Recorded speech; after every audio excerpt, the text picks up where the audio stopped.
Hi friends, ஆலியர் ஃபார்ம்ஸ்லேருந்து தம்பி வந்து ஜாதிக்காய் கொண்டு வந்து கொடுத்துருந்தாங்க. அதில் தான் இப்போ ஊறுகாய் எப்படி செய்யலாங்கிறத பார்க்கலாங்க. வெறும் வாணலியில் 1 டீஸ்பூன் கடுகு 1 டீஸ்பூன் வெந்தயம் சேர்த்து நல்லா வறுத்தெடுத்து வச்சுக்கணுங்க.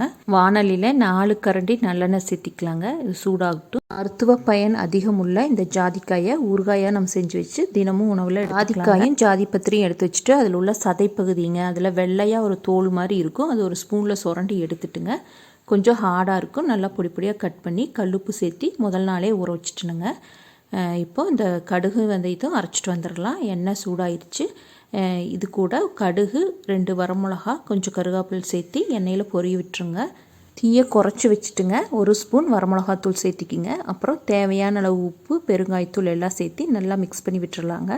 அப்புறம் அரைச்சி வச்ச இந்த வெந்தயம் கடுகு தூளையும் சேர்த்திக்கலாம். சேர்த்து நல்லா கலக்கி விடணுங்க. வீடியோஸ் பிடிச்சிருந்தா சேனலை சப்ஸ்கிரைப் பண்ணி லைக் பண்ணி பெல் பட்டனை கிளிக் பண்ணுங்கள். அப்போ தான் நான் போடுற வீடியோஸ் உங்களுக்கு உடனுக்குடன் நோட்டிஃபிகேஷனில் வரும். எனக்கு ஒரு மோட்டிவேஷனாக இருக்குங்க. கட் பண்ணி வச்ச காயை இது கூட சேர்த்து நல்லா கலக்கி விடலாங்க. கொஞ்சமாக தண்ணி விட்டுருந்தது, அது கூடயே சேர்த்திட்டுனுங்க. 1 நிமிஷத்துக்கு ஒருக்கா நல்லா மிக்ஸ் பண்ணி கலக்கி விடுங்க. காய் நல்லா பச்சை வாசனை போய் வெந்து வரணுங்க. அதுதானுங்க இந்த ஊறுகாயோட பக்குவம். ஊறுகாய் பார்க்குறக்கே நல்லா கலர்ஃபுல்லாக இருக்குங்க. எண்ணெயும் பிரிஞ்சு வந்துருச்சு. ஊறுகாய் இப்போ ரெடி ஆயிடுச்சுங்க. ஸ்டவ் ஆஃப் பண்ணிவிட்டேன்.